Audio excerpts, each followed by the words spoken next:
This is your main man, Fode. Check one, check one, check one, check two. This is Sifu Allen. Check, check. Can you hear me? Do I need to write a check? Uh,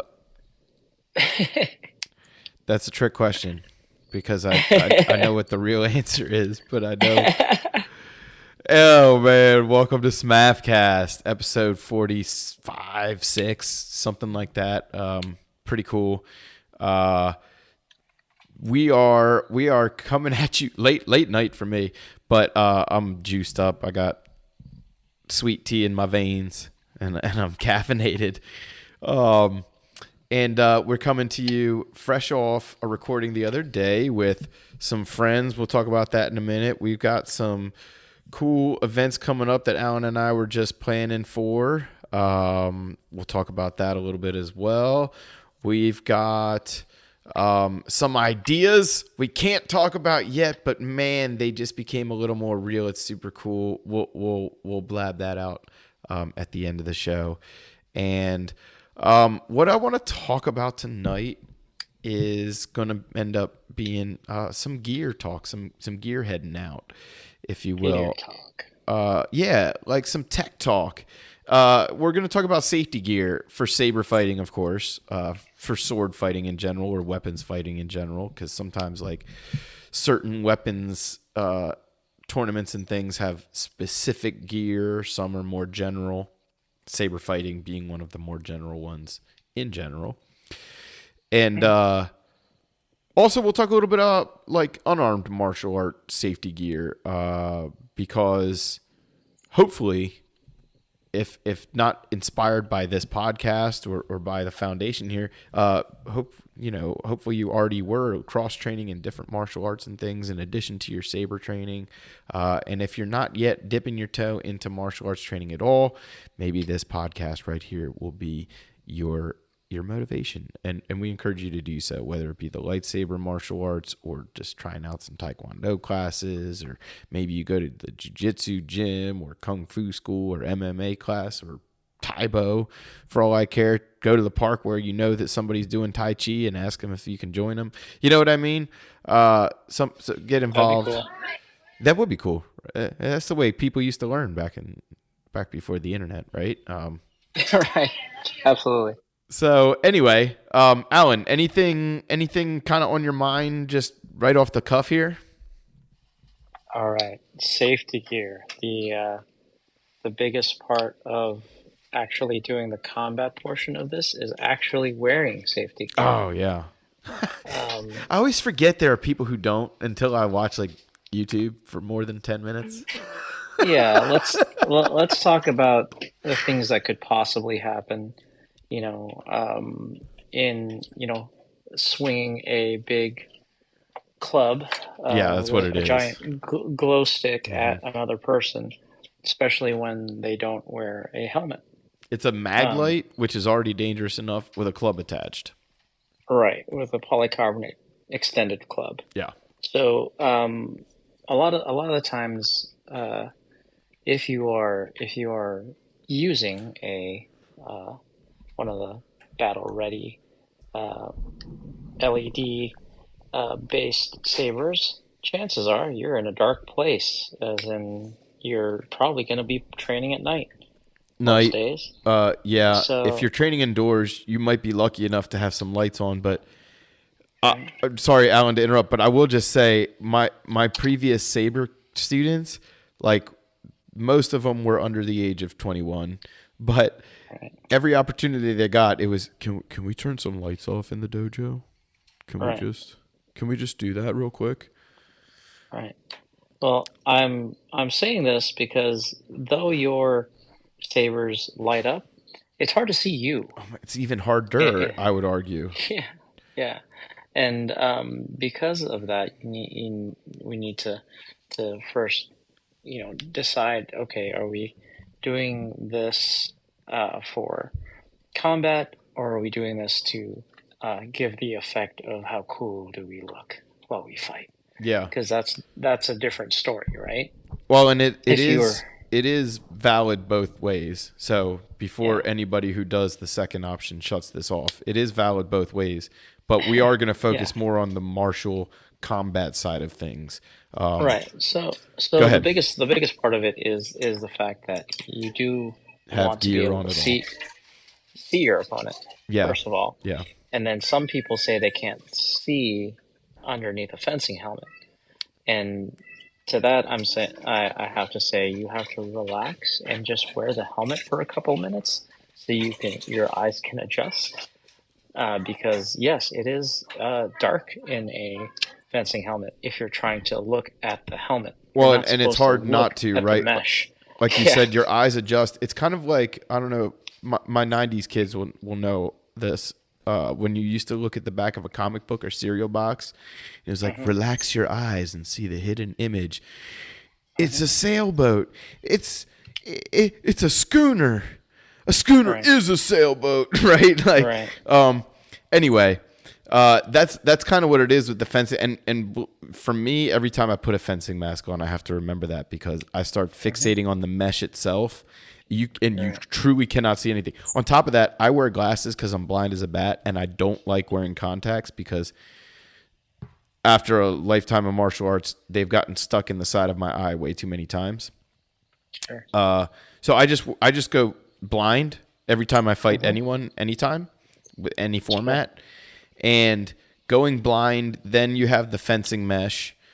So once you actually realize that you're not looking at the mesh and that you're looking past it, right? Hmm. Then for me at least, it's already blurry. Whatever's past that. So it's like Right. it very much is, not to sound too corny, but it very much is like Luke Skywalker with the blast shield down and the Millennium Falcon hold. Right. It's very much like Obi-Wan on your shoulder, like, dude, just feel the fight. Like, no, of course you Right. can't see. Your eyes are lying to you anyway. Right. They're telling you to look That's at the mesh. Don't look at the mesh. right. Exactly. And that feeling goes away the more you wear your helmet, Yeah. right? Yeah. And the time that for adjustment lessens every single time. And the reason I point out the helmet part is because, I mean, most of us want to go into a situation and then leave with the same amount of IQ that we went going in, hopefully more. But if you don't wear a helmet, the chances of you leaving with less IQ are much higher. Near 100%. Even if it's Yeah, just a tiny little bit gone, near yeah. 100%. Right. Uh, And there are rule sets where, they disallow headshots and things like that, and that's okay. But again, it's not um, well, conducive, mistakes are made and easily. mistakes are made easily, right? So if you have, for example, there is a choreography group out here. Big shout out to Syndicate Saber. They have a great way of doing choreographed stuff and doing everything, but when they duel they disallow anything above the armpit as far as Okay. targeting and things like that. However, I've been to some of those practices and I've been to a couple of their sister group practices, and I've seen people get hit in the throat because they're blocking upward, you know and they might try to duck a uh, something, to get it. So protect your head. Um, that's my recommendation. Now Yeah. there are some organizations out there that again they disallow that, and they work really hard to do it, and that's great. However, again, if you're doing anything with, especially with people that you don't know, then a fencing helmet is the safest way to do it. We found. Yeah, and here's the thing about the fencing mask. Once you get past the visual side of things from inside of it, it's actually like pretty comfortable. Hmm. Like just the fencing mask bites. I know some people like to wear the back of the head protection or the overhead protection. Or Hmm. now I'm looking on Purple Heart Armory. There's this whole Bakusi thing. It looks Hmm. totally different.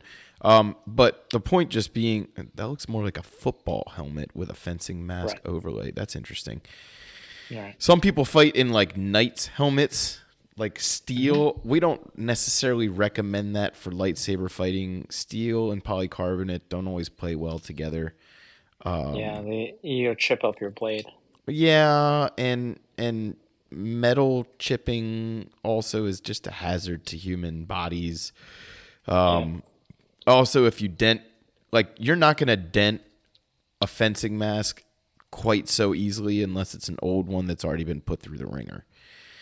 And Or you're swinging so hard that you do yeah, dent it, in which yeah. case that's another problem And that's altogether. not lightsaber fighting anymore, really, right? Like this is Yeah. where we start to tickle into the category of like sword or other weapon fighting, and like again, what's acceptable contact for that as well, right? And like, okay, let's say it's something like kendo, where I don't want to speak out of turn because I haven't had experience in the competition, but like generally speaking, they don't really hold back on power. That being said, their weaponry, the shinai, is the type of weapon where it transfers the energy of the strike back onto itself in such a way that it's really not striking that hard.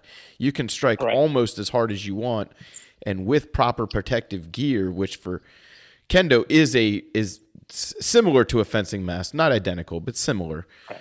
And it's again this energy transfer thing. That's what really makes a fencing mask protective of all of these types of weapon arts. Now, like we said, some Right. might have, like I know in Arnis, they might have specific requirements. Right. Although sometimes I've seen them wear like hockey masks, which I don't recommend. If stabbing is involved, I don't recommend hockey masks being allowed. Right. Even polycarbonate shielded hockey masks. Hmm. I don't know, Alan. You don't know what the acrylic versus polycarbonate or whether it's poly whatever lean, right? Like you don't know Hmm. exactly what that visor is made of by comparison. Maybe you do, but they're not going to interact the same way like one polycarbonate lightsaber blade would on another one. Does that make sense? Right. Right. So Well, there's I think the mesh and the there's canvas, sorry, is the best energy transfer for striking weapons where force is part of the scoring, or force is part of the interaction of the blade on your head. right. Where it's like if you're just training flow or choreography or something like that, you're not worried about force. But even in controlled combat, force is a factor. So anyway, Right. sorry, you were going to say something. Oh, that's well, I was gonna point out that the HEMA community has dealt with the same exact uh, problem with creating equipment, and Yeah, they lo really and deserve a behold, lot of credit actually for yeah, helping the equipment get to the point it's at yeah, now. for most weapon combat sports and everything like that, the Eskrima community and the HEMA community love hitting each other with clubs and practice weapons. Following them as well is one of those things where it's like, oh, this is the newest thing. Oh, this is a interesting, Hmm. Hmm. because when it comes out and they actually do their testing, which they have had at least 10 to 15 more years of actual, competitions than Saber martial arts Yeah, and they did it or without gear Saber. first too because Yeah, they couldn't figure out what the hell they were yeah, supposed to wear either. right. And then so when they finally did, and that's that whole thing's still evolving. Yeah, You know, they still recommend what? A fencing mask. yeah. So I And assume I'm they sorry. Go work. ahead. No, I assume they work.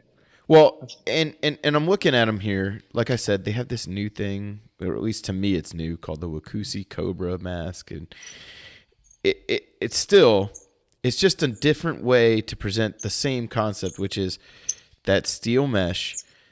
350N is the rating that most saber fighting schools recommend.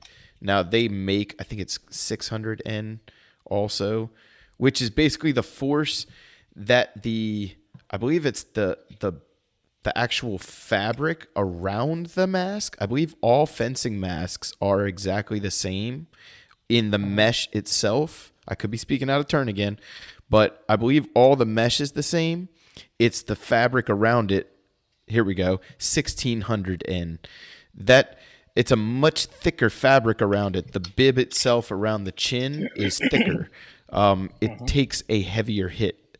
The the Right. saber fighting at 350 newtons though, that's you'll be fine. You're not gonna get brain damage by getting hit by the average saber fighter with that. Now, if you've got Right. somebody who's out there, like you said, swinging Louisville Sluggers, then you got a different conversation to have. It's not worried about your mask. You got a different conversation to have. Right. Yeah. Exactly. So headgear is uber important. We've seen people just wear safety goggles before. I mean, it's better than nothing. Right. Your dental records might get a little heavier and thicker, right? You might have to spend a little more out of pocket on that situation. Right. But it's better than getting a polycarbonate tube through the eye. Right.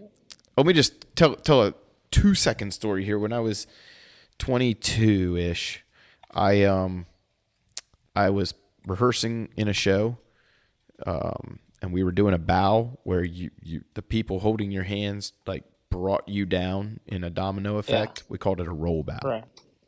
Yeah, and there were mic stands in front of us, about 2 feet in Mhm. front of us, and one of my friends, couple hands down from me, was not exactly where he was supposed to be.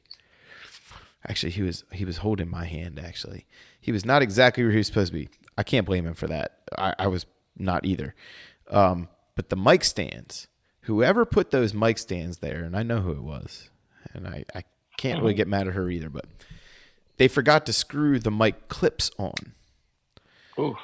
So instead of there being clips there were just metal circles, like cookie cutter circles, basically. Right. And that's what happened to my forehead, right above Ouch. right above my left eye. I have a Harry Potter scar there now because I went to some jank ass hospital where the doctor just freaking cut the rest of the circle out of my forehead. I'm lucky I didn't get that thing through my skull. It only Right. cut up to the skull, but you could see my skull through the wound. Right. Who knows? I probably have CTE from it, but Right. and I don't say that to be a butthead to people who are experiencing that. It is probably real for me in some degree, and I'm knocking on wood to make Sure. sure that. Anyway, point being, like that cut a half-inch circle out of my forehead. So the doctor just Right. cut that bit of skin out, stitched me up with 16 stitches, and there we are. Now I look like Harry Potter. Right. But the way that we test these things before competition, I learned this from Eric, is you take a pocket knife, a stout pocket knife, and you stab that thing in the front of it 2, 3, 4 times. Yeah. Then you turn that pocket knife around and you pommel strike it 2, 3, 4 times. Or you take a Leatherman and you take the pliers in and you squeeze those pliers together and you poke it with the pliers 2, 3, 4 times, right? And if that shows no sign of bend, no sign of give, no sign of anything but maybe a little bit of the black paint giving way, like you're good to go. Right. That's what we're worried about, right? And that Right. that that outside cloth. Have you ever heard of that outside cloth wearing down against strikes? Against strikes now. Wearing down because you left it in your garage? Probably. Okay, so that begs the question, like, how do you take care of these things? Because definitely they get stinky. Right. Well, there's sprays and Yeah, like they make yeah. like football gear sprays. I'm sure at this point, like if you go Yeah. to shameless plug here, we're not not a sponsor, but Right. we do have club membership with them. If you go to absolutefencing.com, they have like cleaning gear for fencing gear. Right. I'm sure Purple Heart Armory does too. Woodenswords.com. Again, not a sponsor, Right. not affiliated. Totally could be. You guys could reach out to us Right. if you happen to hear this. But Right. go there. And the other thing I found, especially with the HEMA community and the fencing, like if I call Absolute Fencing, a real person's going to answer the phone, maybe even the owner of the company, right? Right. And they're going to answer my questions, and they're going to Right. actually know what they're talking about. Right. If I call Purple Heart Armory, so far, I have been not encountered, I should say, any issues with calling them either. I'm trying to think. Right. Who Century, of course, we've already talked about those other companies, always great, but it's really easy to just pick up a phone and be like, okay, here, I want to get into lightsaber fighting. So far, I haven't been laughed at. You know what I mean? Right. And if you do get Right. laughed at when you call one of these companies, maybe think about taking your money somewhere else. You don't throw them under the bus, but Right. maybe they just don't understand like what you're actually getting at. And after you explain it and they still seem to be a butthead, well, then maybe just take your money somewhere else. There are other places to get fencing equipment. Spez gear out of, what is that, Sweden or something like that Spez is out of. Something like that. And But they yeah, make this that's equipment for other American distributors as well. So, just right. ask questions. Well, that's the big part of it, right? Is this is becoming a little bit more realistic as far as like sportification or more widely accepted because it's a way to get new people involved. Then more of these companies will actually be a part of it. Oh, you know what sucks? It looks like absolutefencing.com. Oh no. Oh, no, where'd it go? Hey, guys and girls and people who listen to this show. Absolute Fencing Gear. Oh, Absolute Fencing Gear. .com. Oh, that's why. Oh, absolutefencinggear.com. Oh, man, I almost had a heart attack. They have everything. Okay, so just the tabs up here, starter sets, weapons. At one point, they were selling key sabers. They don't seem to have lightsaber up on here anymore. But fencing bags, uniforms, shoes and socks, kids gear, Nike fencing, scoring equipment, and pist. In other words, you can put a pist is a fencing combat floor, if you will. Coaching gear, tools, miscellaneous, wheelchair fencing. And that's dear to our hearts because one of our founders is a wheelchair fencer. Other sports. Oh, light fencing. There you go. So since the French and HEMA equipment, so you can get anything sword and weapon fighting on absolutefencinggear.com. And again, they're not a sponsor. But here we are talking about this, and it helps for people to have a basis to at least go to this website and be like, okay, this is generally the type of thing I'm looking at. We've encountered members and things who make their own gear. Vince from Virginia comes to mind. He makes Kydex armor. Now, that's the kind of thing where when you DIY things, first of all, you have to actually know what you're working with. And you have to test it on the medium of lightsaber combat. So you have to put lightsaber strikes on it. You have to spar with it and be willing to take a bullet, so to speak, in your test Kevlar, right? But also, like, they have fighter jackets and things. Some of these things are really expensive. People tend to want to do their own ways, especially in lightsaber combat. There's not like a governing body for most of these things. Even light fencing, there's not really great like governing body for the way people are doing it all over the world. So they're putting their gumshoes together and they're doing DIYs. When you do that, you have to know what you're doing, but you also have to know if it's legal in the competition you want to use it in.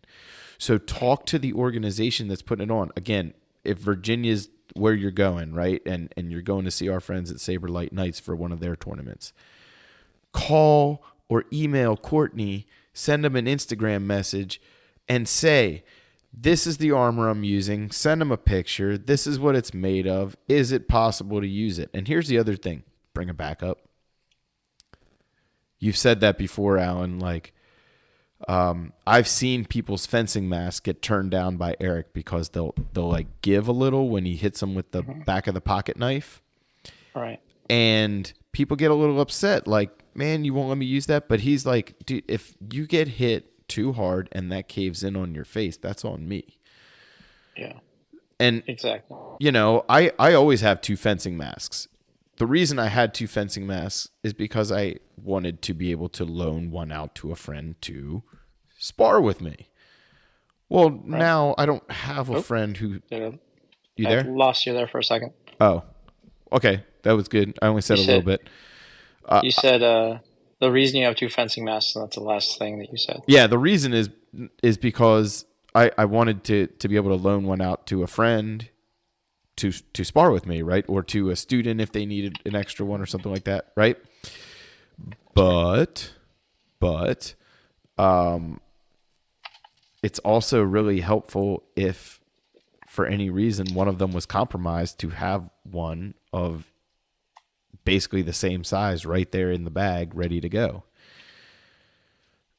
I think it's a mistake sometimes to rely on only the gear you have. Now, if you go to like a martial arts tournament and you're in like an unarmed sparring competition, they'll have sparring gear from various companies ready to sell you.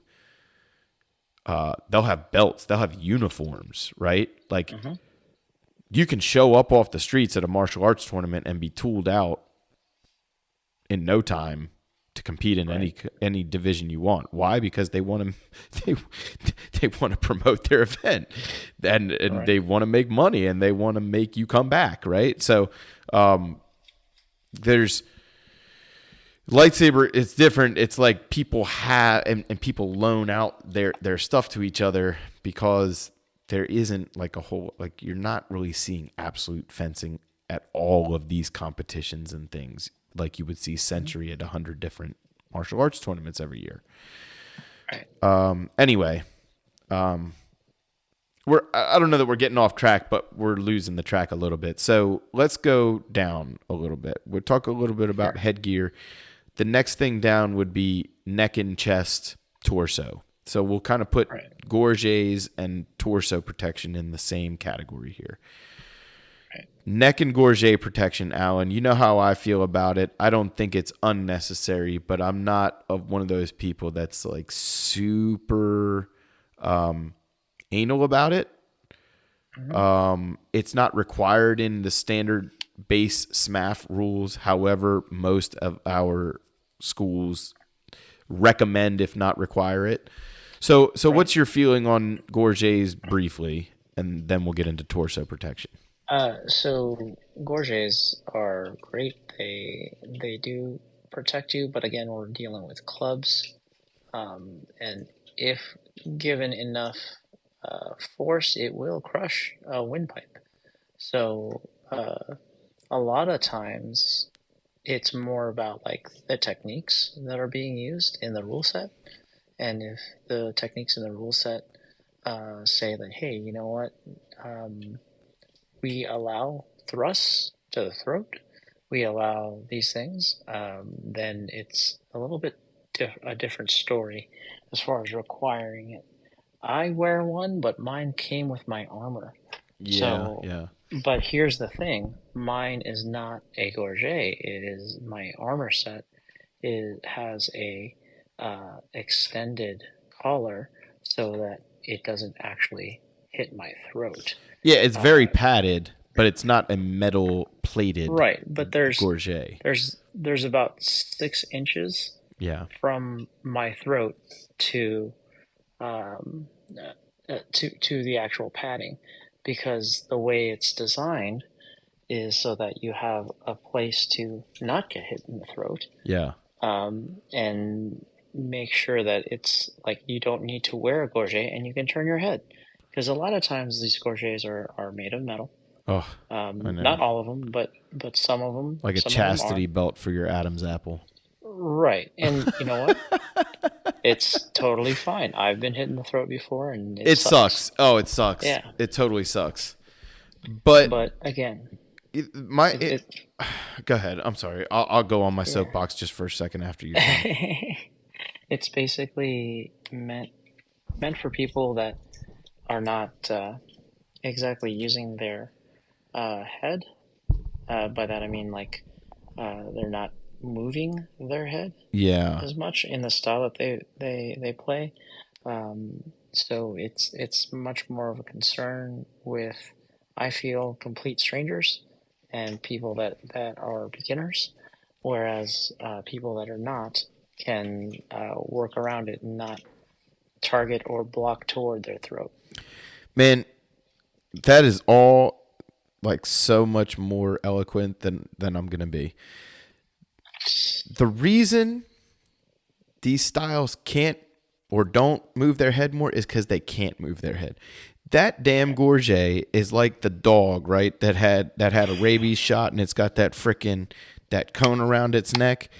Like Yeah. that's what you feel like wearing a damn Gorget. And that's, I mean, this is all opinion, surrounded around the opinions of the right. Okay, but in my opinion, they suck. Oh, they're the worst. Now I understand, like, okay, in HEMA competition or just in general in HEMA competition, you're slicing with, albeit blunted, still edged steel weapons or polycarbonate edged weapons, which also interact differently than polycarbonate lightsaber blades. So they can sneak in to the seam between where the fencing mask, which is not a big seam, but where the fencing mask and your collar of maybe your gambesson or whatever you're wearing, they can sneak in there.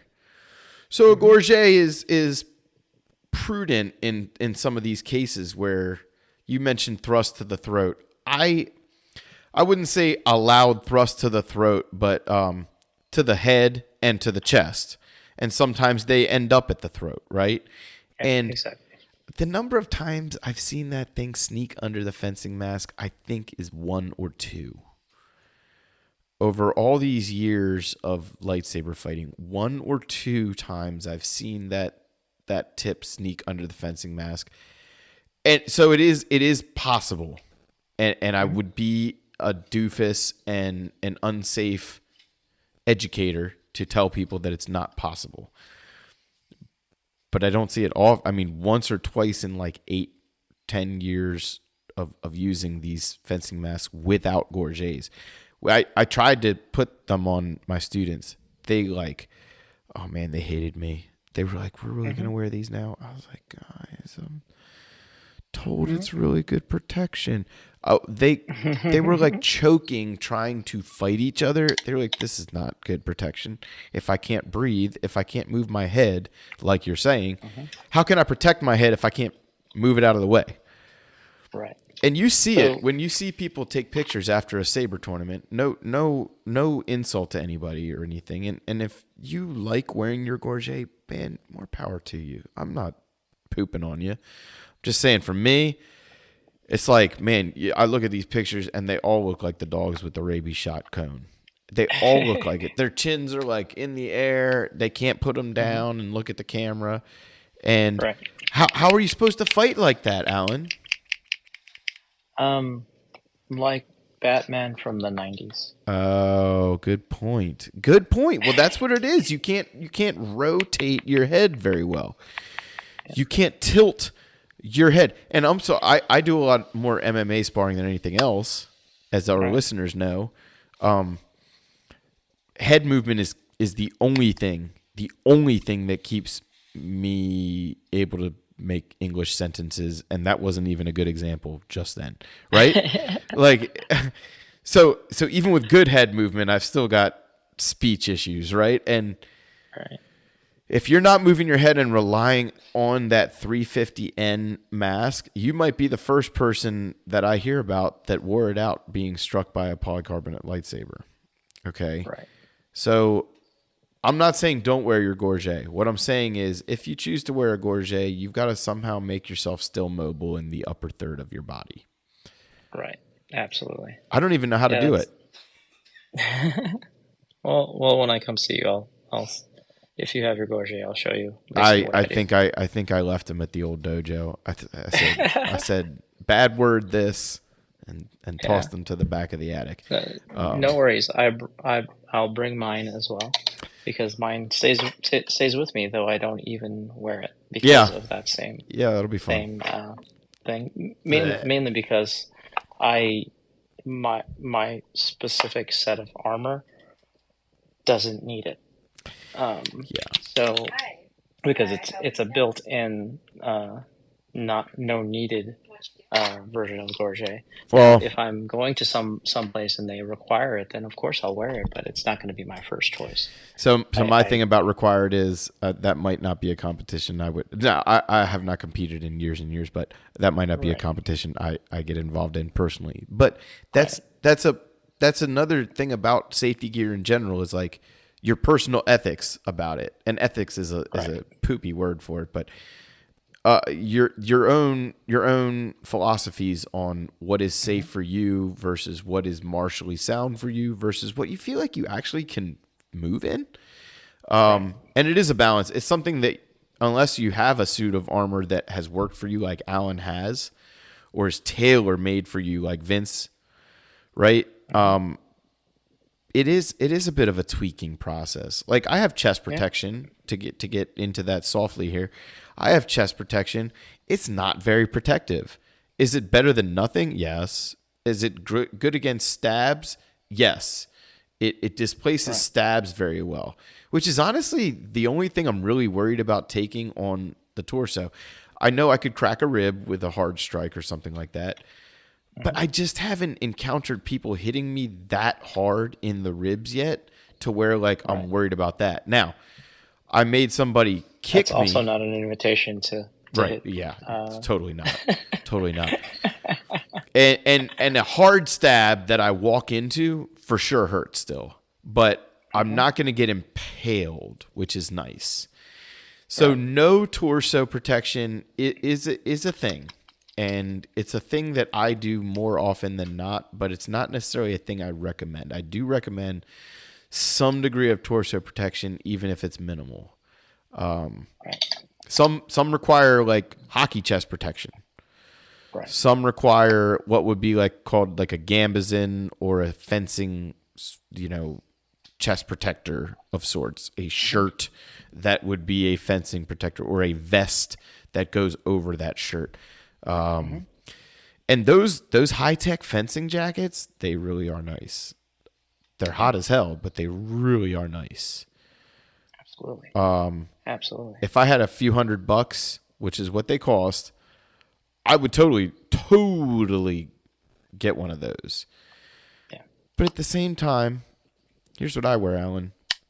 That tiny Hmm. little thin chest protector and a Yeah. thicker gi top. Yeah. Like a 10 to 14 ounce gi top. And what that means is like, as far as I know, it's the ounces per square inch of, or square foot maybe of fabric that is Hmm. used to make the garment, right? Right. So that cotton, that heavy cotton, and the way it's Hmm. woven in a gi top, and a jujitsu Yeah. gi is a really good visual example of this. But even a karate gi is this way. It's very good again at displacing energy. I mean, if you think about it, that's all these cats wore for hundreds of years to spar bare knuckle Right.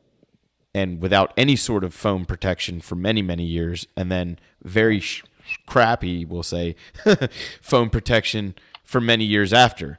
Up until the Hmm. present, I mean, the foam protection for karate fighting and for kickboxing, it's not amazing. Boxing Hmm. gloves are not like amazing pieces of technology. They kind of suck. They hurt people. Yeah. They cause trauma. Absolutely. Yep. But at the same time, the technology has come so far that like even a gi with a thin chest protector underneath for me has proven to ward off the force of Right. medium to light strikes no problem. Most Right. heavy strikes, no problem. So I don't know. How do you feel about chest protection? To me, more required than neck protection. So for chest protection, again, it's my feeling on it is we play a game of touch. We don't have to have Yeah, I've been dancing every around that single, without actually saying it. You're right. yeah, without actually having to deal with too much of it. If you are playing uh, lightsabers and you're damaging people. Let's just get down to it. If you're damaging people because you're hitting them in the chest, then you should be playing a different game. Yeah. Um, because Even in most, sword fighting, yeah, I've seen absolutely. videos. They're on YouTube. I'm not gonna call anybody out because they did nothing to us, but there are well-known instructors of sword martial arts. I'll just say it Mm-hmm. that vaguely, who I've seen on YouTube getting disqualified and getting called out in competition for being Mm-hmm. buttholes about how hard they're hitting people, even with Right. all the safety gear required in Mm-hmm. these sword arts. And fencing and HEMA, they're way more safety conscious than we are in lightsaber by a long shot. And Right. as we said, they have to be. But then to turn around and say like, "Oh, it's so martially sound of me to do it this way," though, or like you said, like we're playing a game of touch. What are your favorite lightsaber fights in Star Wars? They're the touchy ones. They're the Right. flashy, touchy ones, right? They're the ones where you get Right. to see some martial arts displayed. And I think that's Right. the point in other weapons arts too. In Eskrima, yes, like the lightning hitting and you're going to be scoring on each other quite a bit, and it's almost a war of attrition sometimes, but it's still a matter of trying to show your art in Right. that fury. Right. So chest protection as a game of touch. I mean, how does it fit? Again, we got to be mobile. How does this fit in? I told you about my thin stuff, but like you have quite a hefty chest protection. You're still mobile. So how does that work Yep. for you? So what's really important is not necessarily the mobility of the chest itself, but the freedom in the shoulders and the ability to twist your waist, right? Oh, Because that's a your good chest is your underlooked chest is your moment. chest. The Yeah, waist is something I didn't think about. You're right yeah. though. Now that I'm thinking about it, I'm like, oh yeah, he's got a point there. So if you have a decent um, set of gear, most people start off with the $40 Amazon uh, motocross jacket, right?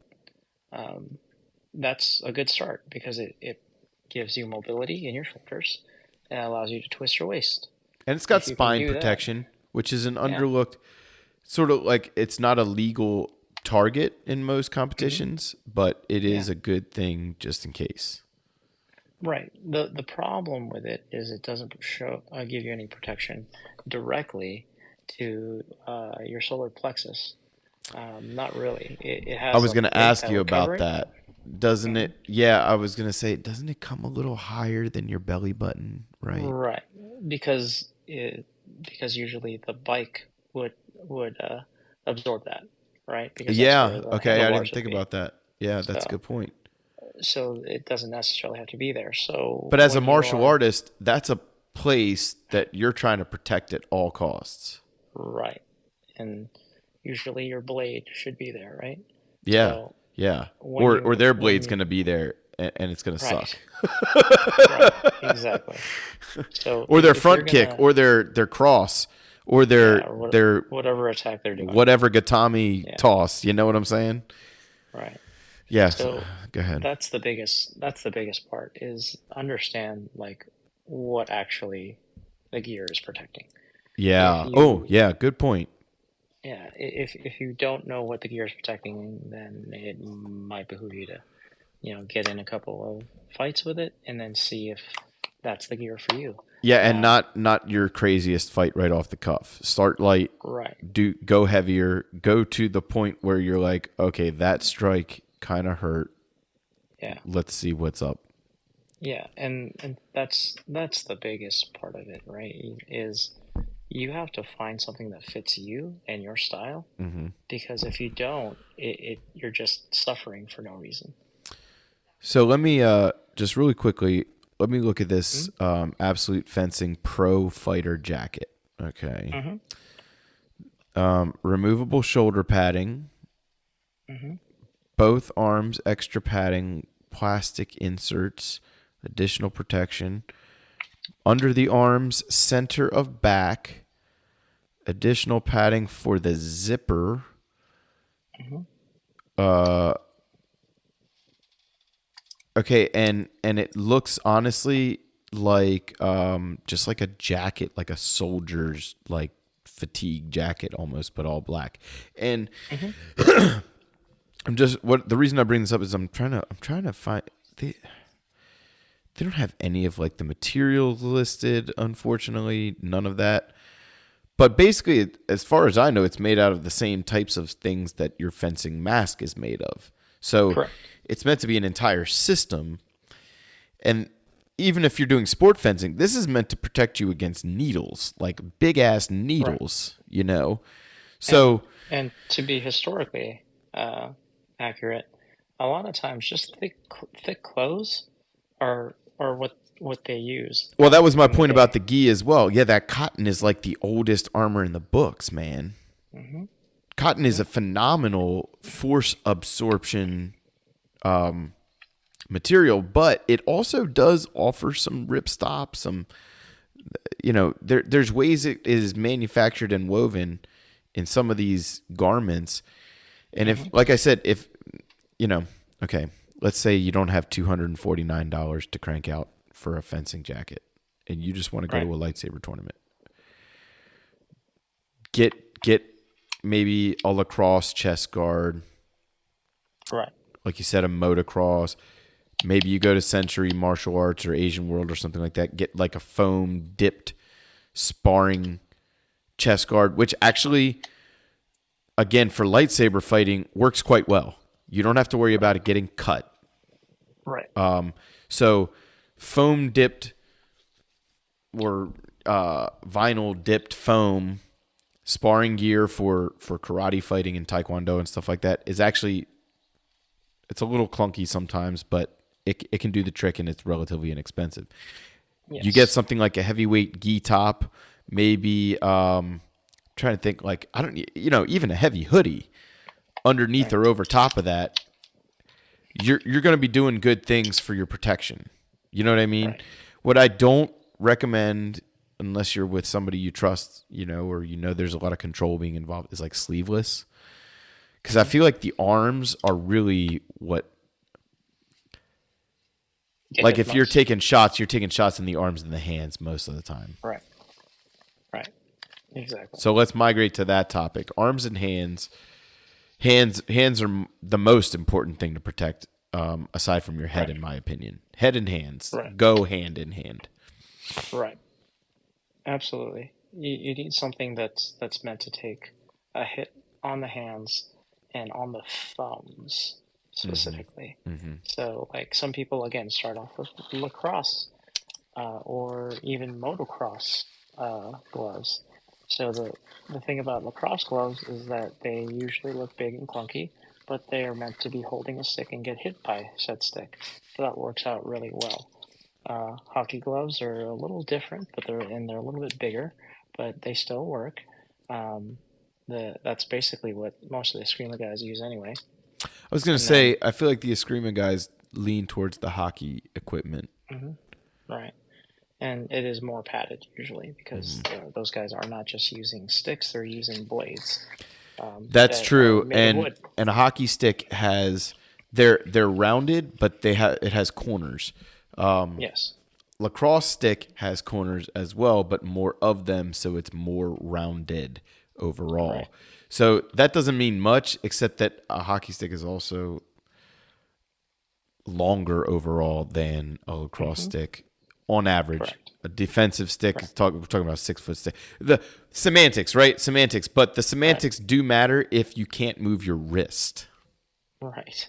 Exactly. or if your fingers are So getting knocked around on the side of the fingers, side of the Right. pointer finger, side of the thumb. Yeah. So, for example, my wife, she is a computer programmer. She develops software. Uh She's a huh. software developer, computer programmer, however you want to say it. And she works with her hands. If you hit her in the hand, you literally affected her job. Yeah. Her performance in her job and everything else. So you literally have to protect your hands. Yeah. In a lot of these cases, most people are aiming for your forearms, but that wrist area, you have 26 bones in your wrist, and just your wrist. So that if one of them goes off, then the other 25 bones got to be like, need a little help here. And then the forearms themselves are usually, especially like you and I do some unarmed stuff. The forearms are actually what you put out there to get hit on, Yes. Yes. in order to Like when you absorb. block a Yeah, kid, when they're learning to block, even an adult sometimes, they'll chase the strike the coming at them with yeah, their hand at first until you teach yeah, them to absorb it on the forearm. Then they realize like the difference there. That's a good point. right. Yeah, and so the forearm itself, they make a lot of, because just the conical shape of it, they make a lot of bracers and foam Yeah. covers, sparring gear for the forearms. The forearms aren't usually the hardest thing to do, but you want wrist protection, you want thumb protection, because let me tell you, you get hit in the thumb, Oh, and for a couple of weeks, you're like, well, I have to relearn how to pick up my anywhere on water the bottle. thumb, man. But the Yeah, tip, man, it stands out to me as the most painful place I've ever been hit. The tip right, of the thumb, because right, sometimes when and you're holding your saber, especially in Makashi, you mhm, might do something with your thumb to where it's sort of like pointing at the opponent, and if they strike your thumb, they score a hit on your thumb, on the tip of your mhm, thumb, man, and it's not padded. Oh, it's like driving your fingernail all the way back into your finger. right, I mean, it's and not that's the really what thing it did, too. but maybe it could. Fing fingertips, fingertip protection. A lot of these gloves do not offer fingertip protection. They offer No, they don't. protection over the outside of them. Now I'm looking And at some that do have a little bit of tip protection. It's not perfect. what I'm saying is that you can get fingertip protection you Yes, insert into your correct, gloves, correct, correct, correct. which is highly recommended. For people that get hit in the hand a lot. And the reason I say that is because there's a lot of martial arts out there that they teach you to move your hands constantly. They teach you to not get hit in the hand by constantly moving it and making sure it's not a valid target. Which That is doesn't mean it applicable doesn't in get saber fighting. Yeah, which doesn't mean it doesn't get hit, Sure, right? sure, Actually, it correct. means it probably might get hit more Yeah. because most people are training to hit you in the hand. And there's some rule sets that have changed recently so that it's easier for people to judge whether you got hit in the hand or hit in the arm, specifically for that reason, and also to save people's uh, hands and wrists from actually getting too much damage onto them. But again, we go back to the point that this is a game of touch, and you shouldn't be smashing anybody's wrist at that level of power. Looking at gloves again on so what do you use lacrosse gloves, Alan? I use actually I use hemogloves. Okay. And which ones do you use? Because that's what I'm looking at right now. Uh, so I forget the name of the company that It's not the Red we got it Dragon from. ones, is it? No, they're called Fireball gloves. Okay. So kind of dragon-like, but not Red Dragon specifically. So Red Um, Dragon, for anybody listening, is one of the more popular, but they look like they're definitely HEMA gloves. They have mhm. the technical knuckle padding and stuff Oh, like yeah, that, but they look like lacrosse gloves. I mean, they behave very much like them too. yeah. And I know Dennis from San Diego Sabers really liked them. But if you look on, like I'm on Purple Heart Armory right now, Hmm. woodenswords.com, and they have all the finger Hashtag protection you were talking about. hashtag could be a sponsor. Just Yeah, let us know. yeah. Let us know. Um, but they also have like everything from heavy duty like pickle barrel, long sword protection and stuff, all the way to like specific rapier and single stick, which are one of the more. I really like those gloves for lightsaber fighting. Hmm. They're inexpensive. Yep. Andre introduced me to these from San Diego Yes. Sabers, and Doug as well. Doug Dearman. They they Talk about let's talk about that really quick. Single yeah, stick yeah. Go ahead. has one valid target, and that is the crown of the head when you play single stick. But you still wear gloves because you're using another Is that true? I didn't know stick. that. In Yeah. HEMA single So stick, that's the only valid target. that's the only time you can hit anywhere. However, that's the only time you score a point. Interesting. Yeah. Interesting. That's actually kind of right up my alley. I like games like that Yeah. because it keeps the fight Yeah. going. Yep. And Dude, that's the I've reason. watched so much single stick, and I had Hmm. no clue that was the rule. Huh. And then now when you watch it, you're like, oh, I watch a lot of this stuff with the sound off, so maybe that's why. oh, okay, yeah. So like one of the things that you would do in single stick is you would practice with a bell on your head, or maybe not a bell, but something that would make sound when you hit it. That way you Oh, know you yeah. got hit. So it's a funny thing. So when you ring somebody's bell, it literally means I hit it with my stick. Oh, how about that? And again, for those of you that are single stick fans out there, that's the story that my teacher told me. So that's what I'm gonna tell you. If he's wrong, he's wrong. Let me put it to you But this way either too. way, Like, let me know if um, if I'm right or if I'm wrong. if you let's say you do taekwondo and you're like, okay, I've got these foam sparring gloves. He said my foam chest guard would be fine for now. Hmm. Your foam sparring gloves are not fine. Okay, Right. boxing gloves not fine. MMA gloves definitely not fine. Um, any sort of punching mitt of any kind, not okay for Right. lightsaber fighting. They either rely on complete use of your fingers or no use of your fingers. Right. So neither one of those is good for protecting your fingers. Now, gloves like HEMA gloves or lacrosse gloves or hockey gloves. I'm trying to think of other loved sports. That's really like the only three that really apply to what we do, as far as I can tell.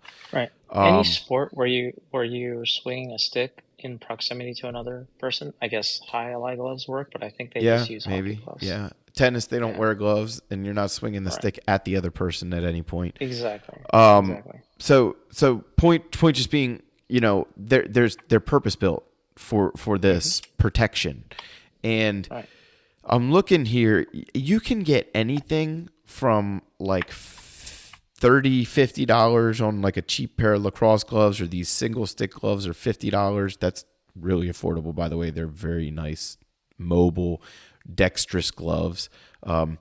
But then, you go double that price and you get into what they call like the high guard gloves, which look badass, by the way, but they're like a really nice, it looks like a leather, really thick padding, but they still fit into the basket hilt of a cutlass or something like that. So this is, or the D hilt, I should say. This is the range of what's available, and the price range that you could go all the way up to like true Montante protection and like get zero finger articulation, but nothing will get through that knuckle guard. Hmm. You can get all of this. I mean, there's gloves on here for $400, and there's gloves on here for $40. So, you know, lightsaber falls somewhere in that lower range as far as if you're practicing with control, Sure, you might want something. I know that a lot of the TSL people, I'm not trying to throw them under the bus. What I'm trying to say is, I know that just overall, when you have that many people around, the power level tends to increase over time at an event. Right. That can get away from any event coordinator, regardless of what organization they represent. I just noticed it because Correct. they happen to be the biggest domestic Organization. Saber group Yeah. for us. Yeah. Yeah. And I know they're international as well, but domestically, they're our biggest group. And Right. Well, if you're especially if you're dealing with uh, complete strangers in that's your what I'm getting at. You might want a little. You might want to not go for the $40 pair. You might want to go for the $80 yeah. pair or the $90 Right. pair, just to get yourself. You might give up a little finger dexterity for the use of your fingers in the long run. I think hand protection is something Get that the I personally, full disclosure, don't take as seriously as I say I that you should take. Right? So do as I say, not as I do. I wear gloves that are meant for light stick and foam sparring, but right. And I that goes trust people again I'm back sparring to with, our yeah. That goes and back to our point. well, and I know, I should get something a little heavier. I just know. Sure. But at the moment, I'm not sparring frequently with other people. What I Right. have is working. But man, I get hit in the finger sometimes, and there's certain areas of these gloves that don't have the side of the finger Hmm. protection. It's like, man, Yeah. ugh. Yeah. So Yeah. Yeah. take it as you will, people. Legs, Alan, and groin. Yeah. I say if you're worried about getting hit in the groin with a lightsaber fight, again, there's a different conversation to be having. I'm not worried Right. about it, but if it's required in the event you're going to, wear one. So accidents happen, Yeah. and Yeah, they happen. uh, it it is very important, at least in my mind, to just be mindful of that. And if you so, and this might be my philosophy of also my philosophy of just the idea of judging. Once is an accident, two is not, right? Yeah. So Yeah, you have to have that's almost a zero tolerance policy sometimes. yeah. So it, in areas where you are not supposed to hit or score a point, in most of my uh, events that I run, I gather everybody around and I give them the talk of, hey, congratulations, you are all in a recipient of your first warning of the tournament. Everybody gets a warning because now we've talked about it. If you hit somebody, uh, in a place that is not a valid target, we will give you your second warning. After your third warning, you are out. So you get yellow card, red card, basically, Yeah. to use a soccer term, much quicker in a lot of the tournaments that I've run because I'm like, no, stop that. And the same thing with power hits. Any sort of uh, thing where I believe Faisal calls it brutality, Mm-hmm. which is a great way to put it. It's like, no, I I've told you guys so that we are fighting with nerd sticks. This is your life is not in danger. If you feel like you have to crack somebody that hard, then you're trying way too hard. Yeah. And you know what? I've I've already given you a warning right now. So that's usually how each tournament starts, and everybody agrees. But there's still always, and sometimes, you know what? Sometimes it's me. There's always somebody that hits somebody a little bit too hard for their comfort, and then you just say, "Oh, you know what? I'm sorry. I'm going to pull it back," or you don't, and you get kicked out. So Well, very there's that important. option. Yeah, yeah. A very very important thing about legs and groin and all that stuff. Those are going to be hit probably the least amount. Um, so they're not required in a lot of the rule sets that we have, but it is definitely recommended that you protect your groin. Um, I I always tell everybody to cover the hard bones, so elbows and knees, you know, Yeah, because yeah, there's really not a lot of padding naturally there. yeah. You at I was least gonna have, recommend shin muscle. guards as well. Yeah, Yeah, yeah. I don't There's not a always lot of. know. Depending on the type of shin guards or knee pads you get, sometimes they're all in Mhm. one. Yeah. But yeah, I was gonna say the same thing. The hard elbows. I don't wear elbow protection, but I've been hit in the elbow before where I'm like, ooh. Right. But again, it's that delicate balance of mobility versus per, safety. And Absolutely. for me, the groin, even in unarmed martial arts, unless I'm required to be wearing one, I'm not wearing one. Yeah. And I've been hit in the downstairs many times and thought to myself like, okay, is this the one that makes me wear a cup? But I'm so much less mobile. I'm so much less comfortable sparring when I've got one Sure. on that it's like it's kind of a detriment to me. It kind of, but I'm again, do as I say, not as I do. Like I recommend you still wear one. I recommended to all my students in karate class that they wore one, even though under my gi pants there was not one. And I've hit people in the groin before and felt their cup and been like, oh man, good thing you were wearing that. Hmm. But truth be told, Alan, you know as well as I do, you get kicked in the cup, it is not better than not wearing Right. the cup. It is not Right. better.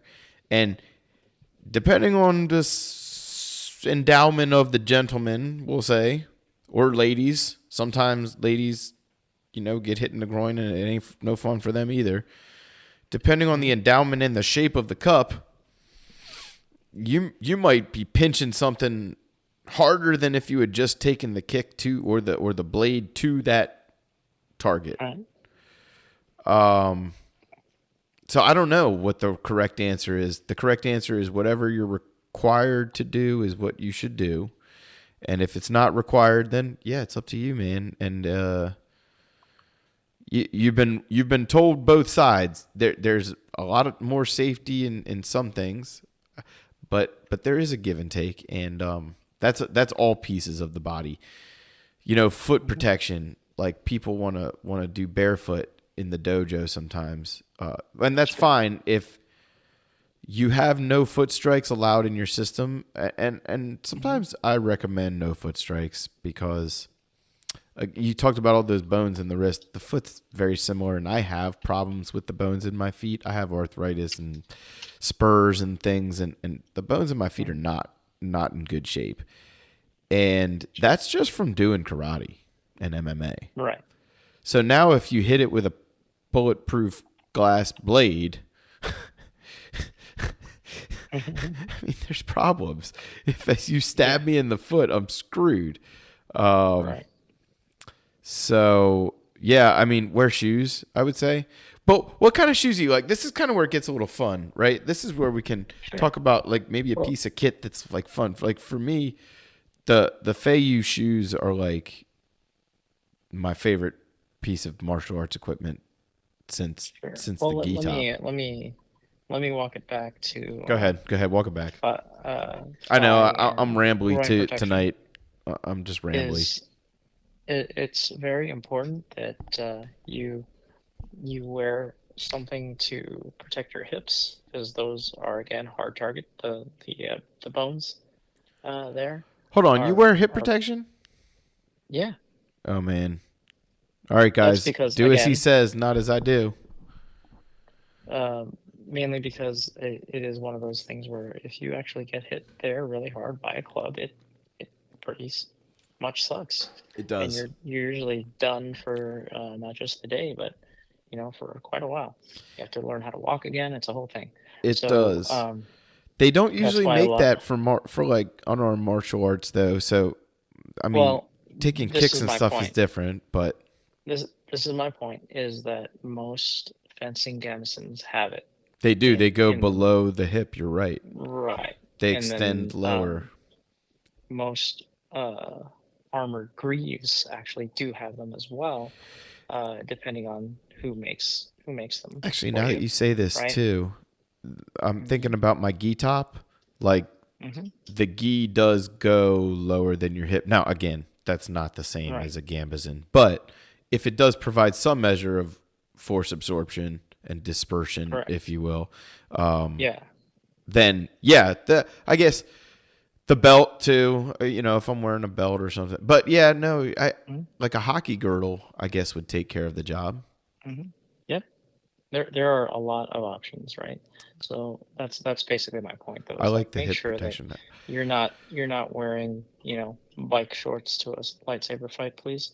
It's very, I mean, if you get hit, it's gonna be, bruises at the Yeah. smallest um, degree of injury. Well, it's like the Will sleeve be a thing bruise. to some degree, right? Just getting hit on a Hmm. bare arm or on a t-shirt arm. Right. We have people, and you'll see it on our tournaments. We have people who will do that, and it's doable, especially if everybody's got some measure of martial conduct to them. Hmm. Right. But we're giving you guys a best case scenario, like the Right. this is how you protect this, this is how you protect that, and we recommend everything, but we also Hmm. recommend you do your own tinkering Right. and you figure My out what works for you. my point is don't show up, shirtless and expect to Naked, not yeah. get not get an injury. Yeah. And if you do that as kind of like a, because some people will do this as like a psychological thing. It's like, okay, well, you're not going to hit me as hard because or maybe that's their argument. So you're not going to hit me as hard if I don't wear armor, or you'll hit me harder because I am wearing armor. You know, you're you're right, because most of us that have been hurt before, um, they know it sucks, and we wouldn't wish that pain on other people. Now, I've made that So very argument on this show before, Alan, yeah. and you're right about what I'm saying. Like, I'm Hmm. right, and I'm also like playing with fire, right? Because Hmm. um, there is we've talked about this in unarmed martial arts forever, Hmm. which is okay. Do you require a chest guard or do you not require a chest guard? Do you Hmm. require a face shield on the helmet? Do you not require a face shield? Do you require a helmet at all? Do you Right. require 16-ounce boxing gloves? Do you require 4-ounce MMA gloves? Do you require foam dipped, Right. right? And um,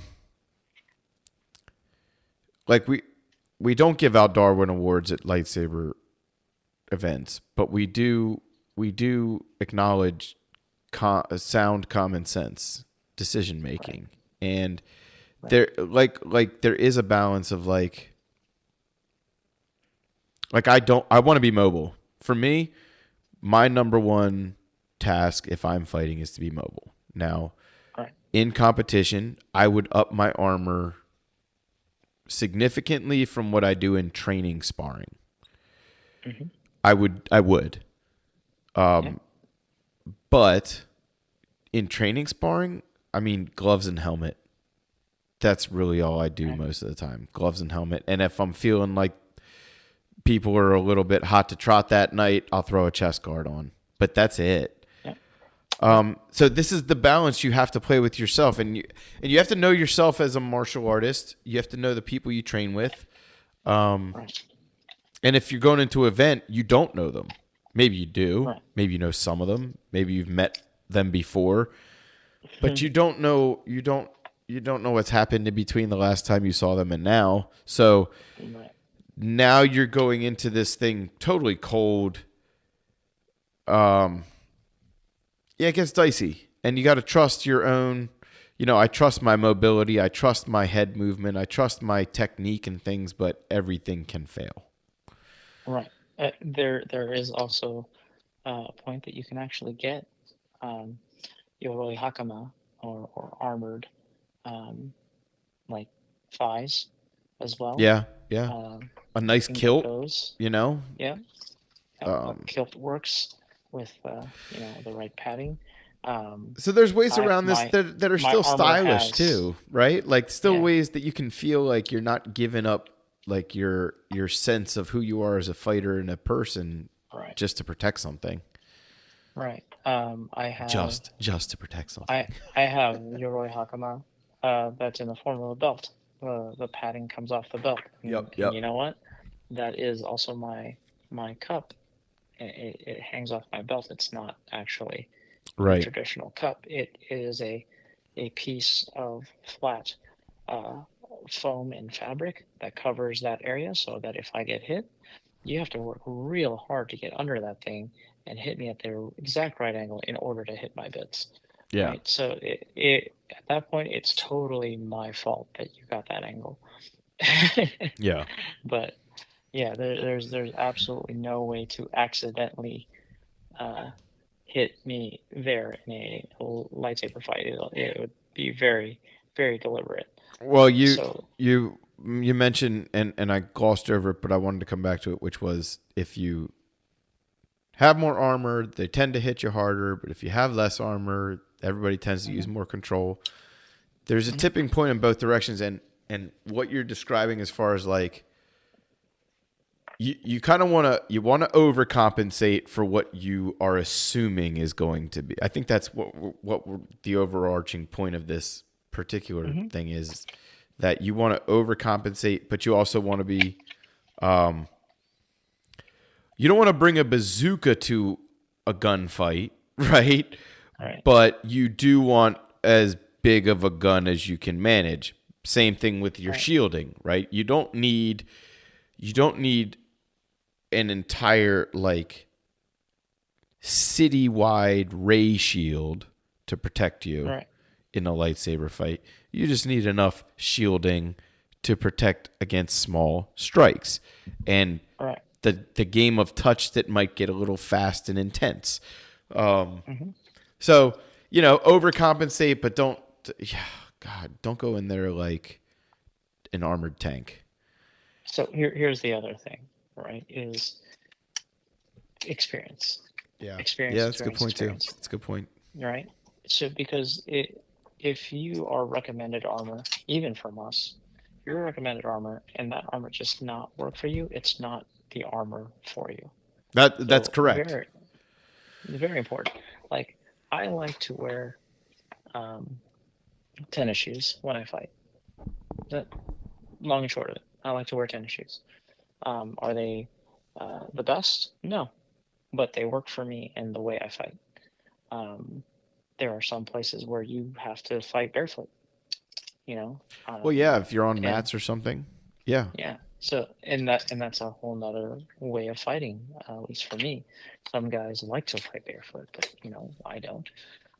There's some people that wear boots when they fight. Great.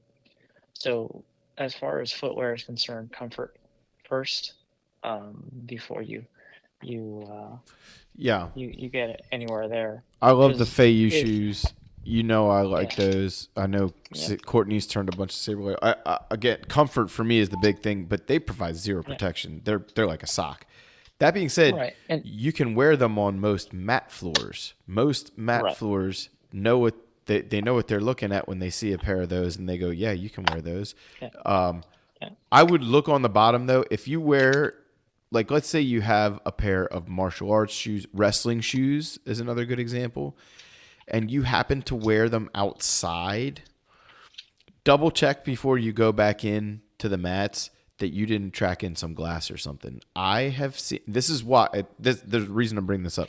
This is why some places have a no shoes rule, is because not only do they want their mats unscuffed and undirtied, however, if you have a mat shoe or something like that, and you were to go outside and bring that back inside, somebody can get cut. And I've seen it. I had a student, teenager, 14 or something like that at the time, and somebody had taken out trash and walked on the mats with their flip flops or something on, right? and walked across the mat instead of like on the edge where, you're not going to be traipsing anything across the floor. And there was a little shard of glass on the floor. This poor girl cut like a 3-inch gash in her foot from a tiny piece of glass that was on the floor that nobody had seen, that somebody tracked in on their shoes. And so that's kind of an offshoot of the footwear conversation. Appropriate footwear, however, if you're in a situation where you're wearing shoes inside, be aware that the barefoot thing,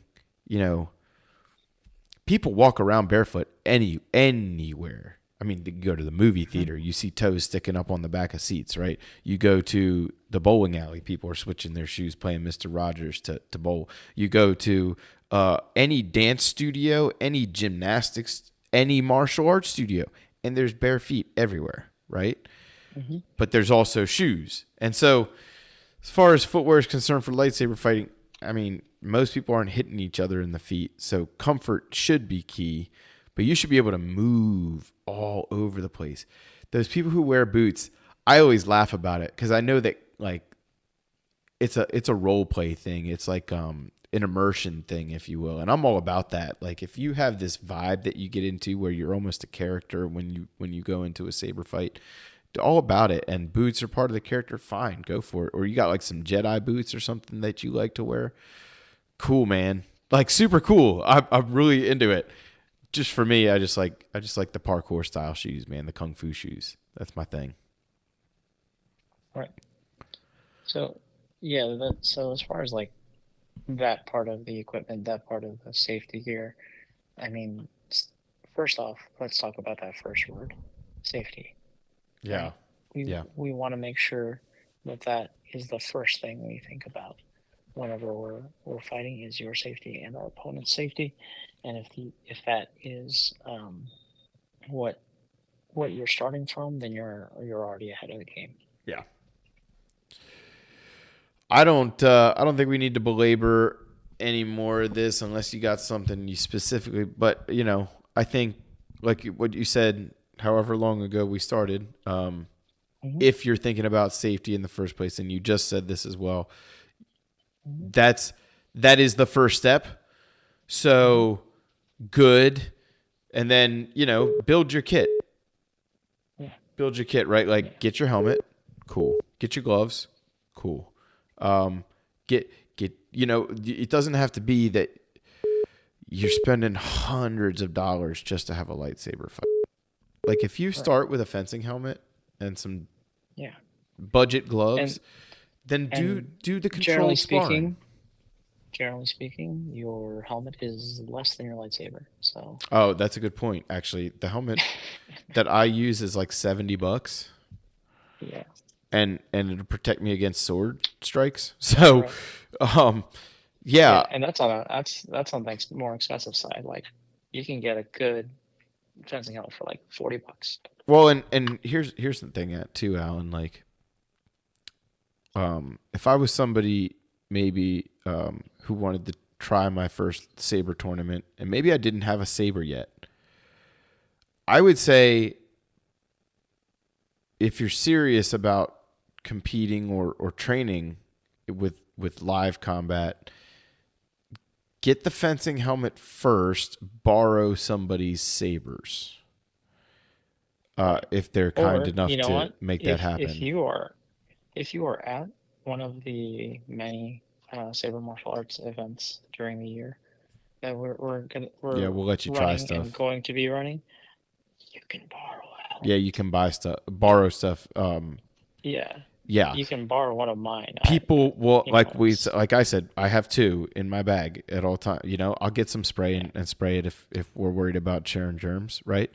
And disinfectant wipes work wonders. The other thing, Alan, too, like the saber thing is getting harder and harder to find a good combat saber, right? And that's one of the things that I teased at the beginning of the episode. We're in talks to make this less hard to find, but right. The thing about it is you don't need to use a saber. If you have a fencing helmet and some decent gloves, you could spar with rattan sticks. You Yeah. could spar with broomsticks. Not maybe my recommended because splintering is a thing, but you get where I'm going with this. You can figure out proxy weaponry that is safe Hmm. because Yes. the fencing helmet and decent gloves, they are going to, like I said, they're already going to be a little bit overkill. So go for it and find a weapon or a proxy that's going to allow you to practice the techniques and the art that you want to practice. You know what I mean?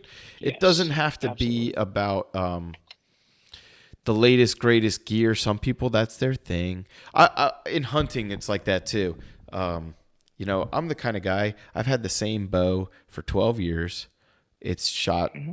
plenty of critters. I have no desire to change it. I found out recently I might have to change my arrows. It's stressing Hmm. me out. I'm losing sleep over it because Right. it works. Why do I want to change it if it's working, right? So that's Right. the type of guy I am. But some people are not. Some people want to they want to spend they have hundreds of dollars and time to spend on their armor kit. And you know what? Hmm. More power to you. That's not the martial Absolutely. arts culture I grew up in, though. It was like get the gear you need and practice the technique so that you can protect yourself with the martial art first. Then the Right. gear will pick up the slack. Now, that's a Right. perfect world. And of course, humans are imperfect. So that's why you have gear. Right. Exactly. Alan, what are we doing in a few weeks? We are going to get our certification, the first of its kind, of the USA light fencing variety, Yes. to hopefully be able to certify in the fourth recognized weapon in USA fencing, which is the lightsaber. If you've gotten this far in the podcast, you don't realize that we're talking about lightsaber. Now you know. Yes, and that is going to be run by Darth Anonymous from Terra Prime Lightsaber Armory or Light Armory, who, like I said, I didn't say who we did, but we recorded with them a couple days ago. Hmm. Okay. Chad and Damon, or Darth Anonymous, and Sifu Damon Honeycutt from Terra Prime, and we just had a nice martial arts chat. It was really cool chat. So that'll be the episode that we'll have released before the one you are currently listening to. And It was a good like, one.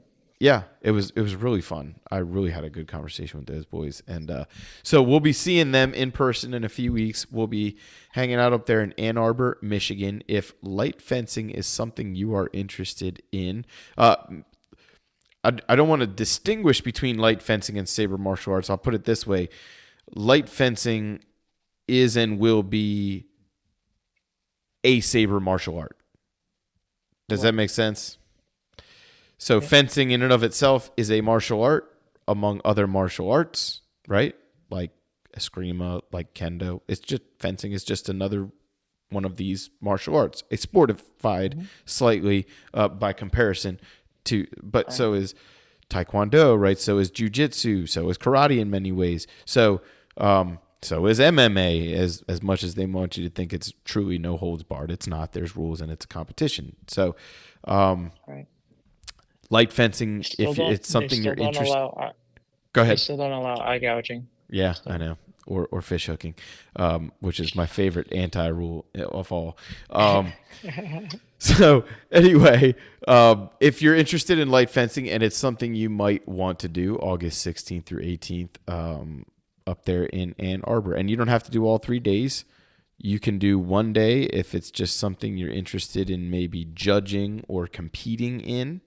And you can do all 3 days if it's something you would like to coach and certify others to compete in. And I believe that if you sign up for the complete package to do the coaching, of course, that you obviously get the judges training and the fighters training as well. So you can do anything you want if you get the. And Alan and I are not making a penny off of this. Me telling you this is out of the kindness of my heart and because I like Chad and I like DPLA. So Hmm. yeah, and definitely we will bring you some content from that moment where Alan and I are actually in the same room talking to each other, and Yay. maybe we'll do some holocrons. We'll do some podcasting at the very least. We'll do some wrapping up with Chad and people in Saber Valhalla. So you guys will hear from us in about a month about all that. So I'm really excited. It'll be fun. SaberMartialArts.life YouTube channel. It'll be linked in the show description. SMAF jerseys, duelist jerseys. They look badass. Go get one of those. Linked in the show description. Oh, yeah. Also, there might be other jerseys in the future as well. That's true. Da-da-da. And other equipment as well. So if you have any desire to get traditional martial arts equipment, training weapons, anything like that, reach out to me at sabermaoutreach@gmail.com or Master Venable at phoenixsaber.com for Alan, and tell us, hey, I want to order some martial arts equipment. First of all, we'll try and get you to become an affiliate because then you get a discount. But second of all, yeah, we can help you out. We have ways to get equipment and things, and soon to be a SMAF store where you can get some of the essentials you need to do Saber martial arts. And, you know, we don't have a date on that yet, but sooner than later is the date. So keep your eyes and ears peeled for that. Instagram at SMA Foundation. Alan, am I forgetting anything? I think at this point, I think I've said everything. Yeah. I think this party's over. House is kept. Bring your own saber. This party is indeed over.